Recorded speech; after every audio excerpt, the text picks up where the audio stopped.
Welcome back to the Financial Autonomy Podcast. My name's Paul Benson, financial planner and practice principal at Guidance Financial Services.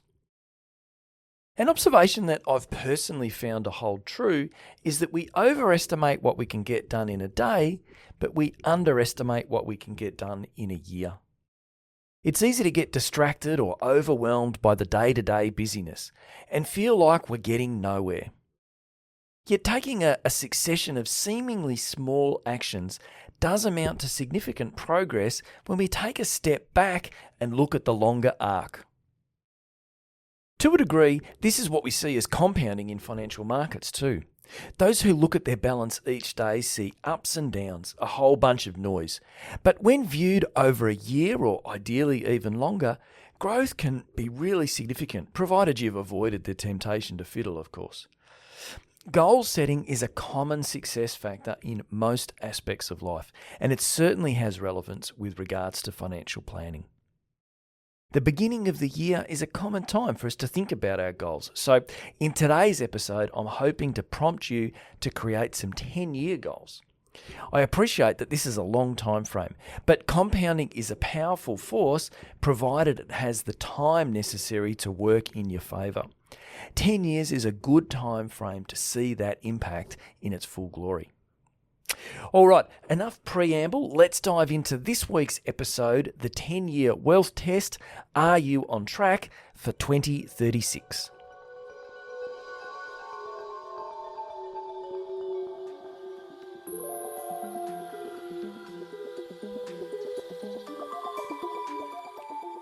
I've identified 4 steps to help you execute on your 10-year plan. Number 1 is where are you now? Number 2, the 2036 vision. 3, what does success look like? And number 4, the how, strategies and tactics. All right, so let's start at number 1, where are you now? If we're going to make progress on your financial security and the choice in life that this provides, we need to start by understanding where you are right now. What's the baseline? Building your balance sheet is the first port of call. List your assets, your debts, and arrive at a net figure. Next, understand your cash flow. Do you have a savings capacity, or is every dollar that comes into the household going back out? Assuming you do have a savings capacity, quantify it, since this is likely to be a key enabler to wealth creation. How long has your mortgage got to go, given the current repayments that you're making? Perhaps it will be cleared within the 10-year period, in which case an element of the strategy may concern what to do with the cash flow that was previously absorbed by your mortgage repayments. Okay. Item number 2, the 2036 vision. So where do you want to be financially 10 years from now? Will you still be working? Will you be retired? Perhaps you're in a new career. Maybe you've shifted to part-time. What about other goals like travel or maybe the kids' education? Perhaps over the next decade, your kids will reach the point where they're ready to buy a home and you'd like to be able to help them to afford something near you. Financial autonomy is about gaining choice. So what are the choices that you're looking to achieve? Jot down your ideas, mull over them for a few days or weeks, and then prioritise them. You might find that one goal conflicts with another. So for instance, if you have a goal of paying off your home loan whilst also having a goal of spending 2 months travelling in Europe, well, you can see that they're pushing against each other, right? The money that you spend on that trip isn't reducing your mortgage. So you need to have determined, well, which is more important. If you happen to have a copy of my financial autonomy book, you'll find that there's a process in there to help you with that prioritization. Okay, step number 3, what does success look like? So you've determined your vision, but now we need to put some numbers around that. So what is the budget for that travel goal that you have, let's say? If clearing the mortgage is on the list, well, by when? If retirement or semi-retirement is one of your 2036 goals, well, how much income will you need? You may even be able to use an online calculator and then extrapolate the super balance that you'd need to produce that level of income. The point of this step is to convert the vision from the previous step into measurable targets. All right, and step number 4, the rubber hits the road. What's the how? What are the strategies and tactics that you're going to use to achieve this 10-year wealth goal? 10 years is a long time, and it's easy to get waylaid.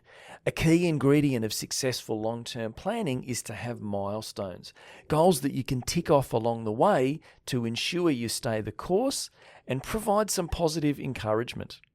See if you can break down your 10-year goal with an initial milestone a year from now, and perhaps others every second year or maybe even every year. Your savings capacity is clearly a key component of your wealth creation strategy. Perhaps this savings capacity could go towards extra mortgage repayments, but it could also be super contributions or a new investment or debt repayments on a geared strategy. Consider your prioritised list of goals and direct most, if not all, of your savings capacity towards the achievement of goal number 1. Given you've identified that this is your most important objective, then that's the one to focus on. And then once objective or goal number 1 is achieved, then you can cascade down to number 2 and 3, etc. Increased income will certainly help in achieving your 10-year goal. Is there an extra accreditation that you could do, perhaps, to shift you up the income tree? Perhaps it's time to check the job market and see if there's greater rewards elsewhere. Setting your goals and working out your 10-year strategies is exciting and optimistic stuff, but also take a moment to reflect on the risks. Have you got a cash buffer in case you were made redundant?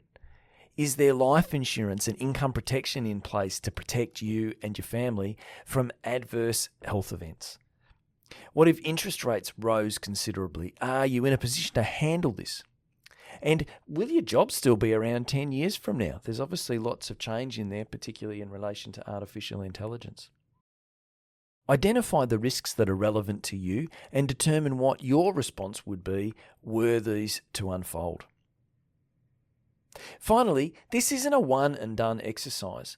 Put a reminder in your phone to check in a year from now on how you've gone. Are you on track with that first year milestone? Things change in life. Does the 10-year goal that you set the year prior remain where you want to be?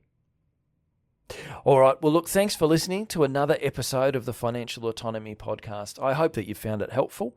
Of course, if you need help with your 10-year plan and building wealth, visit our website. It's guidancefs.com.au and schedule an appointment. Nick, myself, and the rest of the team are here to help. All right. Bye for now.